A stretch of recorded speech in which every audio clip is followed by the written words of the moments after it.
Hi guys, this is Big Northern Bear with a message for my subscribers on Big Northern Bear battles brain cancer. So, since my seizure almost 2 weeks ago today, I've greatly declined. I have a lot harder time just getting through the daily tasks of, cooking, showering. I'm pretty much a couch potato watching movies, just trying to recover.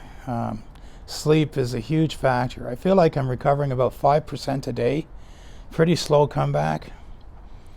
And part of it was because the anti-seizure medication they put me on, I really had a bad idiosyncratic reaction to it. It really brought me low. And then when I would go off, it would take 4 or 5 days to clear my system. So that ended up being a 2-week process for us to puzzle that out. So I'm on a different anti-seizure medication as of today. What I think caused the seizure was not the Temodar, not the temozolomide that I took prior to my live stream, but I believe it was the anti-emetic or the anti-nausea medication. Upon looking that up, there's a great deal of seizure risk associated with some of these. So I'm not surprised. Hour and a half after I took it, that's when I had the seizure. That always struck me really odd. I never had a seizure my whole life, even through all this brain cancer, and then an hour and a half after I take a drug, I have a seizure. So hello, Captain Obvious. It just seems like that's part of it. They continue to have me on a pretty high dose of dexamethasone, which is making me puffy and gain weight like crazy, and I just hate it. I just hate it so much. But it's only been today I've felt well enough to start tracking my calories again. Although I've been pure keto. Part of it is I'm afraid to be not keto, because I was actually not keto for 2 days when I had the seizure. So I don't know if that was part of it, but I know the ketogenic diet has a 100-year history of seizure prevention that I intend to utilize. So I just keep right on with keto, even regardless of if I think it helps the cancer or not. It almost doesn't matter now, because now I'm dealing with seizures, and we know for a fact the ketogenic diet is highly effective against seizures.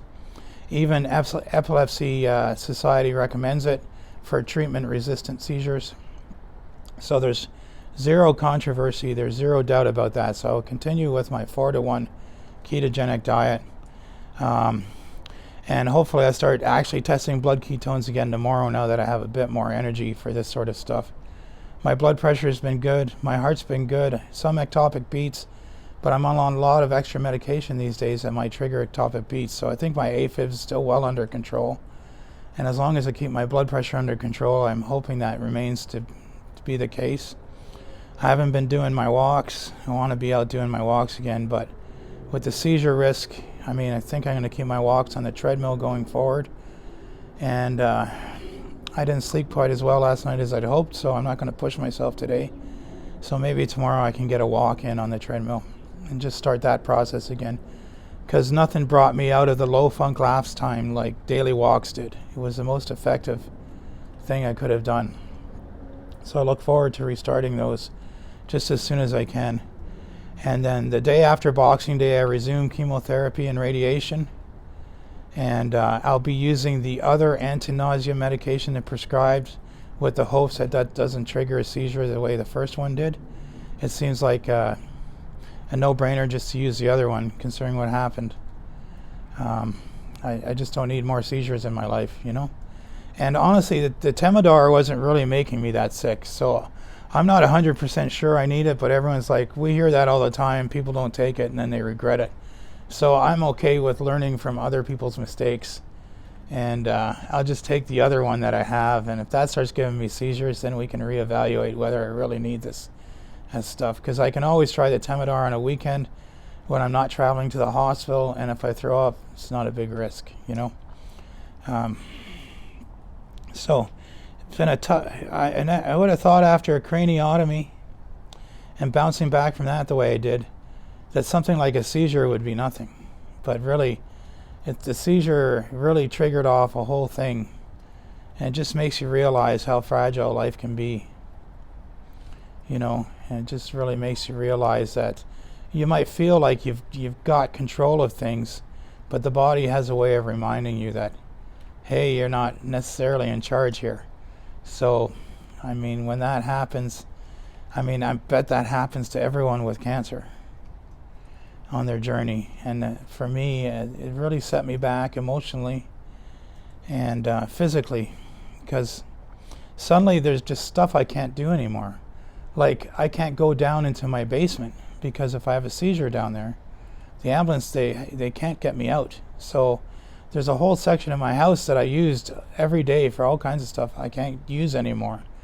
And my wife, she's reluctant just to leave me unwatched at any time.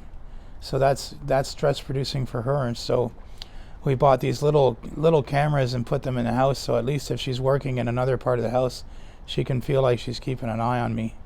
So that's I mean, a lot of life changes just from one seizure there. But it's because she cares and she worries about me. So I'm really grateful to have her in my life, especially right now at Christmas. Today my brother's bringing his my niece and nephew down. We're all going to have a nice lunch together and exchange gifts. My mother's here from North Bay, which is like a 4-hour drive normally, but she's down here for the week. I'm not sure how long she's staying yet, but it's been great having her be able to just sit on the couch with me and watch some movies while Lisa's able to get some stuff done, knowing I'm not alone. That gives her some peace of mind just to do the things she needs to do for Christmas. We're going to some family Christmas dinners. I'm feeling strong enough for that now. So I'm glad we didn't have to change our plans, because it was looking dicey for a while as to whether I was going to bounce back enough to participate in dinners outside the house. It's been a rough 2 weeks. The seizure medication they gave me to prevent seizures really messed with me. It turned me into like a 95-year-old man. Unbelievable how low it brought me. I was practically bedridden for 3 or 4 days straight. It was nasty. I mean, I'm still not even half back to where I used to be. I mean, the day of my seizure, I'd walked 5 miles. I don't know if I could do a mile right now, to be honest. So, anyway, they did an MRI the other day as a precaution, and it's kind of fuzzy. They're not sure if it's possible tumor regrowth or just some swelling, or just from the Temodar that I did have. But the moral of the story is, Danny, you need to restart your radiation and chemo. Let's not take any chances. Let's just push forward. I've agreed to that plan, that we need to aggressively just push through this 6 weeks of radiation and get that process finished, so that the whole goal of trying to lick this thing early is starting to slip away with this major setback. So we need to just get back on track. And so we've agreed just it's going to take 6 weeks to get up to therapeutic dose for my new seizure medication, but we're going to proceed and just hope for the best in that time. So that'll be starting the day after Boxing Day, back to therapy, radiotherapy and chemotherapy simultaneous for 6 weeks. Got to get that looked after, because that's the long-term fix, right, is to burn this tumor out of my head. That's the only long-term fix. So shooting for less than that is, my mind, pointless. I'll put up with a couple of weeks of discomfort to do that. I'll put up with some seizures to do that. But I have to complete this radiation. Really have to just get through it. As far as my diet, sorry, I'm a little mixed. I'm not sure if I covered my diet, but when I had the seizure, I'd stopped doing keto for 2 days, and that's on my mind, because we know for sure the keto diet is very effective at seizure prevention. So I have been back on the keto diet. I'm not at all convinced the keto diet is a cancer treatment. I am convinced it is not a substitute for standard cancer treatments. For 99% of people, you should just do your standard cancer treatments. Do your keto on top of it. If you believe it's helpful, do it on top of it. I don't see how it can hurt, to be honest. But do it on top of it. So right now I am keto for the seizures, to supplement my anti-seizure medication. So I've been solid keto, 4-to-1 keto diet. I find provides me some flexibility in food, keeps me in ketosis, keeps my blood pressure and blood sugar in a good place. So I continue to do that. I continue to have people suggest to me to go plant-based. Oh my God, guys, do you know what a nightmare a plant-based keto diet is? I'm just not down for it. I don't have the energy to put that together. Way too difficult, extremely difficult. Oh my God, may as well just eat pure coconut oil. I just couldn't do it. And a lot of people telling me go pure carnivore. Again, I don't see any evidence for that. I mean, you can go find studies on the ketogenic diet for cancer, but good luck finding on zero carb carnivore diets. There's just no evidence. I mean, this is all assumption, and I appreciate everyone's trying to give me advice that they feel is best for me and is coming from a good place. But I mean, I'm not saying the carnivore diet is bad. I'm just not saying I don't see where there's a cancer advantage between 4-to-1 keto and carnivore. You're really splitting hairs here, guys. I mean, really, the whole point is to produce some ketones and be in a ketogenic state to deny the tumor the sugar. And whether you're carnivore or 4-to-1 keto, you're doing that either way. So I'm going to keep eating a diet that I feel I can maintain. I don't feel I could maintain pure carnivore. I don't feel like I would have a quality of life, and quality of life kind of matters to me because I don't know how much life I have left, right? So that's my thinking on that. But I mean, I'm not putting down your diet, and I appreciate your suggestions, but that is my thinking. So now you understand it from my point of view.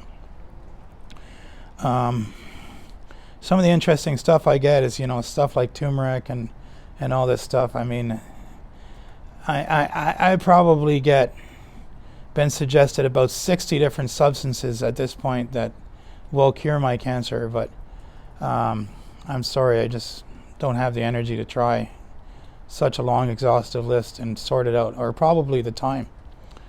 I mean, just being honest. So here we are at Christmas. We're not having a white Christmas here. It's going to be warm and rainy all week. So, but fortunately, my mother's down from North Bay, and I'm surrounded by family for Christmas, and I'm feeling strong enough to participate in Christmas. So I'm going to wish you all a Merry Christmas and a Happy New Year, and thank you all for your prayers, for your love and support on both my channels. And God bless each and every one of you. And if you're curious, my previous video, if I can remember, I'll put it in the end card. I wrote a prayer for cancer patients.